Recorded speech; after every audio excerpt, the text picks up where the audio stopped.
Há muito tempo atrás, eu estava procurando um sebo de quadrinhos, alguma coisa ridiculamente barata que eu possa gastar meu finíssimo salário mínimo na época. Foi quando que uma das obras, pela capa, me interessou bastante. Por fora, parecia algo muito superficial e até amador, digamos assim. Mas quando eu me aprofundei na história, eu percebi que se tratava da Mona Lisa dos quadrinhos brasileiros.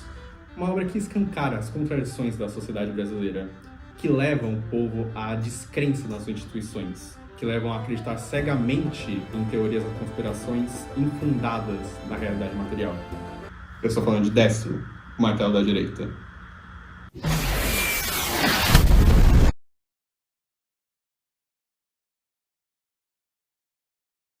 Oi, eu sou o Vitor e nesse vídeo vamos analisar Décio, o martelo da direita, uma das obras mais injustiçadas de todo o Brasil. Lançado em 2020 por Ed Campos, quer dizer, Luciano Cunha, famoso pelo seu trabalho anterior, O Doutrinador, que eu juro que não é uma HQ sobre BDSM.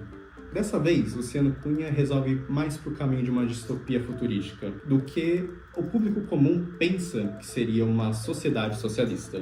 O que muitos não entenderam na época, e até hoje em dia, é que Destro aborda muito mais essas teorias da conspiração de forma muito mais satírica do que as pessoas pensam.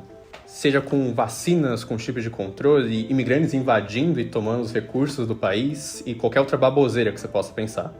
Muitos aspectos dessa construção de mundo são propositalmente cômicos e exagerados. Nosso herói da história se chama João Destro, que com certeza é o nome que entra na lista de piores nomes já pensados por um ser humano. Ele é um ex-militar que perdeu a sua esposa em um assalto à mão armada antes da tal ditadura comunista.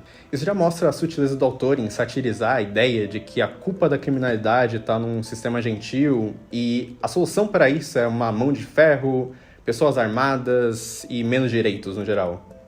A forma como Destro interage e fala com o mundo, seja com as suas frases de efeito, é impossível você não rir quando estiver lendo. É louco acordar na São Paulo de hoje, pra quem viveu e viu o que eu vi. E agora, a degradação, a decadência, vazia, lixo. Os poucos que ficaram revirando lixo, eu tento me concentrar na dor, pois é a única coisa real.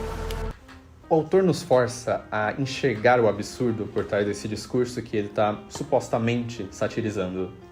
E é por tudo isso que eu considero Destro uma obra-prima do cenário de quadrinhos brasileiros, por simplesmente trazer à tona esses pensamentos e ideologias que ainda circulam infelizmente por aí. Mas e se eu te disser que a minha interpretação não está exatamente certa? Ou melhor ainda, não é a única. E se eu piorar? E se eu disser que talvez o autor sequer concorde do que eu estou falando? Destro está muito longe de ser uma sátira. Pelo contrário, a obra é consumida e financiada justamente por esse grupo que eu tava falando que estava sendo satirizado. Toda essa análise sobre a sátira que supostamente o autor tinha intenção de fazer é completamente errada. Mas então, a gente se pergunta, eu deveria descartar essa ideia? A obra eu considerei genial por ser uma sátira.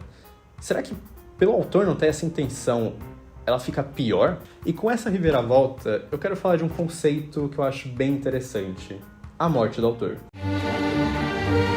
Em 67, o crítico francês Roland Barthes desenvolveu a ideia chamada A Morte do Autor. Nele, Barthes defende a ideia de que para darmos liberdade à obra, nós devemos matar o autor.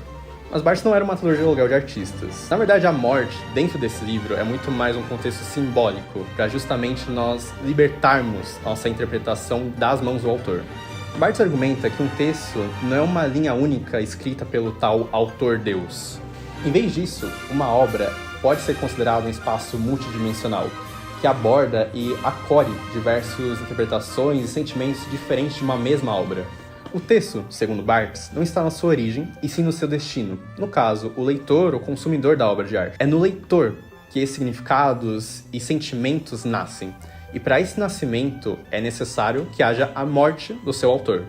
Mas é claro que isso não significa que toda interpretação está certa e livre de críticas. Muito pelo contrário.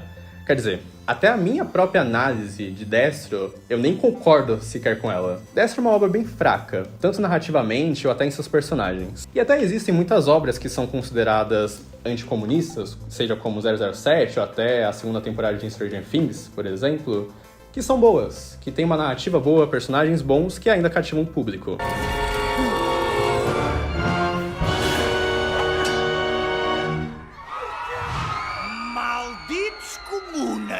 Já Destro, ela é uma obra extremamente problemática. É arrastada, os personagens não vão pra lugar nenhum, e parece que ele repete o mesmo texto. O conceito do quadrinho parece fruto de uma ideia muito ainda imatura ou ainda nova, que precisa ser trabalhada um pouquinho melhor, para ter algum material decente. No geral, não perde seu tempo.